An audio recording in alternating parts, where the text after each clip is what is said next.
Tsy azo ialan'ny be sy ny maro intsony amin'izao fotoana izao ny trangana tsy fandriam-pahalemana manerana ny nosy. Raha ny eto an-drenivohitra manokana dia mahazo vahana ny resaka arom-paosy.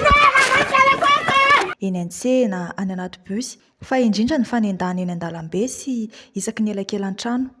Andao ary rahantsika ao anatin'ity fanadihadiana ity ny fomba fiasan'ireo mpanendaka. Inona moa zany zao mahatonga anareo manendaka?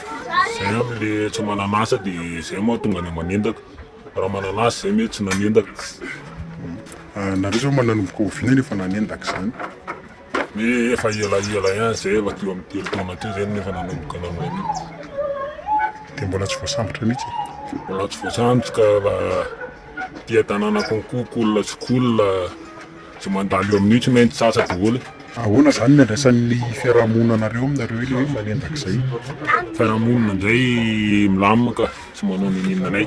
Mety hoe fatahorana rehefa fiarahamonina efa bobaka be mahafantatra anay hoe mpanendaka izay, mpamaky trano, mpanao an'io ilay fitsera-dalàna io. Zany hoe misy fotoana zany nareo manendaka dia misy fotoana mamaky trano? Misy fotoana manendaka, misy fotoana mamaky trano, misy. Dia olona firy ireo miaraka? Zay telo mitsamba foana zay miaraka. Nareo zany mety mahazo vola ohatrinona isanandro amin'ny fanendahana? Zay zao mety mahazo, dia zay mety mahazo 3 alina farafambanina. Misy koa nefa mipoka mibizana to dia vola be. Bondy ihany fa le farafamandeha mafy 500. Telefonina koa nefa misy telefonina tsara be reny to dia alefanay 200 000 any. Raha araka ny hita teo iny dia tsy misaraka amin'itony antsy lava itony ireo mpanendaka fa mikarakara izany mialoha ny hanaovana ny asa ratsiny.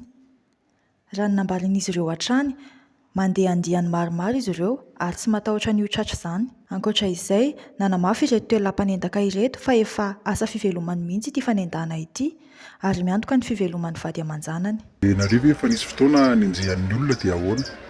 Fa nisy fotoana zay nenjehan'ny olona ary tsy sasany. Fa efa tangorona moa ny olona dia lasa eny ary.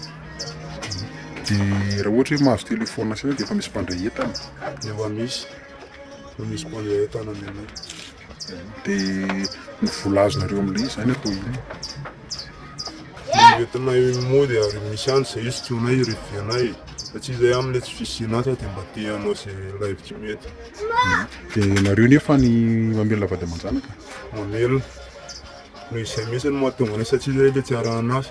Normal be zay mamelona vady aman-janaka amin'ny ankohonana, ninona, sakafo sosavatsasaho.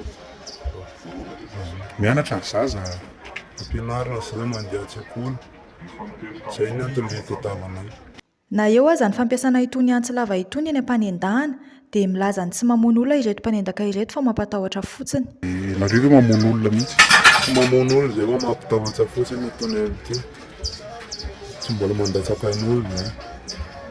Dia raha ohatra hoe mety manohatra ilay olona dia ahoana ny ataonareo? Zay tsy mamono mahafaty fa ianay. Raha milatsaka ihany ianay dia lasa. Tsy mamono olona mahafaty. Dia inona avy ny alainareo any amin'ilay olona? Toy ny vola, telefônina, tsy savasavatsa karazana samihafa izay misy any, efa lera misy any any. Dia nareo zany manomboka amin'ny firy manao an'ilay izy dia ka hatramin'ny firy efa misy orana ve sa hoe rehefa mahita fotsiny dia manao? Efa misy orana ay. Eo amin'ny fahafaly sasany eo zay mandeha amin'ny couloir mandeha. Misy tsy maintsy misy tratsara eo foana eo. Dia amin'izay lera sy andro izay ny fanaovana izy.